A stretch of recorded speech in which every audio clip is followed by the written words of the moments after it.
నేను చిట్మీల పాయసము చేస్తున్నానండి. మేము మా అమ్మమ్మ కాలం నాడు ఆ రోజులల్లో మిషన్లు లేవు కదండి. మన సేమియా మిషన్లు లేకపోయేది. ఇలా చేయితోటి చిన్న చిన్నగా ఇట్లా చేసుకునేవాళ్ళు. కొద్దిగా గోధుమ పిండి ప్లేట్లో వేసుకొని వాటి మీద ఇట్లా పిండి తడుపుకొని పూరి పిండితోటి చేయాలండి. ఇవి తడుపుకొని ఇట్లా చేసేవాళ్ళు. చేసి ఆ రోజులల్లో పాయసం వండుకునేవాళ్ళు అండి. అందులో కావాల్సినవి కాజు కాజు కిస్మిస్ బాదాము ఇలాచి పౌడరు ఒక 3 ఇలాచి పౌడరు 3 టీ స్పూన్ల నెయ్యి.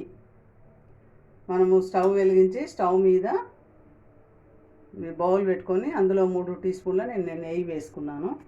వేసుకొని ఇవి ఒక్కొక్కటి వేయించుకుంటున్నానండి.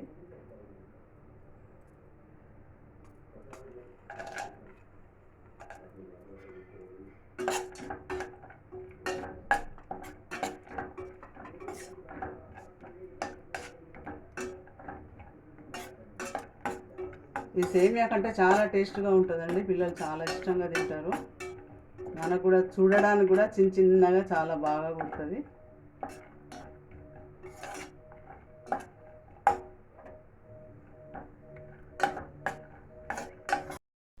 ఇవన్నీ నేను కిస్మిస్ బాదాము కాజు ఇవన్నీ నేను ఇట్లా మనం ఇట్లా ఈ కలర్ వచ్చేసరికి గోధుమ రంగు కలర్ వచ్చే వరకు వేయించుకోవాలండి నెయ్యిలో.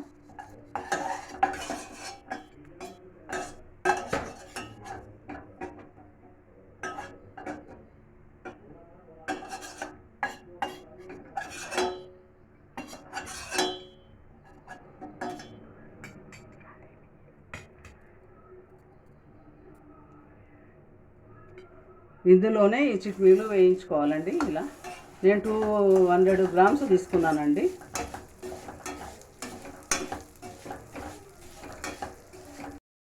ఇవి ఇలా కలర్ వచ్చేంత వరకు వేయించుకోవాలండి ఈ చిట్మీలను. వేయించుకున్న తర్వాత నేను పాలు పోసుకుంటున్నానండి. ఇంకా గేదె పాలు పోసుకుంటే చాలా టేస్ట్గా ఉంటుంది. నేను మాత్రం ప్యాకెట్ పాలే పోసుకుంటున్నానండి. మన పాలతోటే చేయాలండి, ఇవి టేస్ట్ బాగుంటుందండి.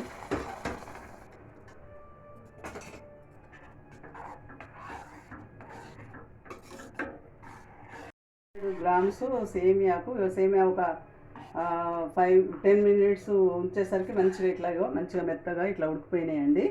ఈ చిట్మీలు మెత్తగా ఉడికినాయి చూడండి. ఇప్పుడు నేను 200 గ్రామ్స్కు 1/2 లీటర్ పాలు పోసుకున్నానండి. నేను 200 గ్రామ్స్కు 300 గ్రామ్స్ బెల్లం వేస్తున్నానండి. చక్కెర కూడా వేసుకోవచ్చు ఇష్టము. నేనైతే బెల్లంతో వండుతున్నాను, చాలా టేస్ట్గా ఉంటుందని.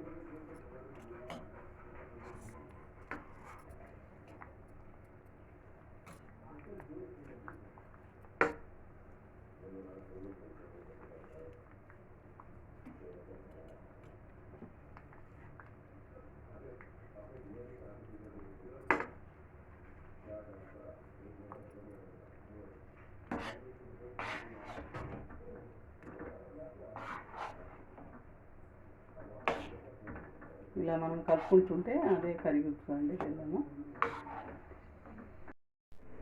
బెల్లము కరిగిన తర్వాత కొద్దిసేపు ఇట్లా ఉడకనివ్వాలండి. ఉడకనిచ్చిన తర్వాత కొంచెం ఇలాచి పౌడరు చేసి పెట్టుకున్నాం కదా, అది వేసుకోవాలి.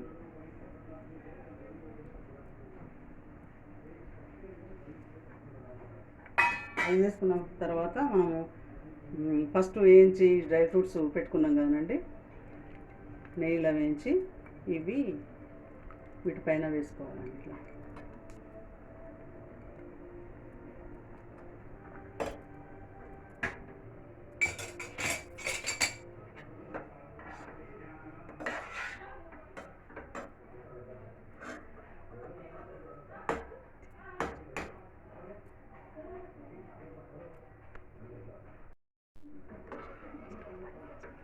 నేను స్టవ్ బంద్ చేస్తున్నానండి. నేను బౌల్లకు సర్వ్ చేసుకుంటున్నానండి.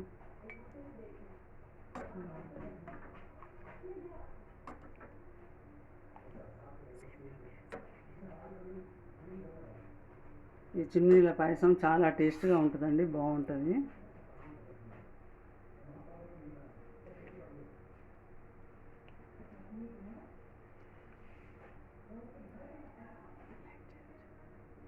లైక్ చేయండి, షేర్ చేయండి, సబ్స్క్రైబ్ చేయండి, మర్చిపోకండి ఫ్రెండ్స్.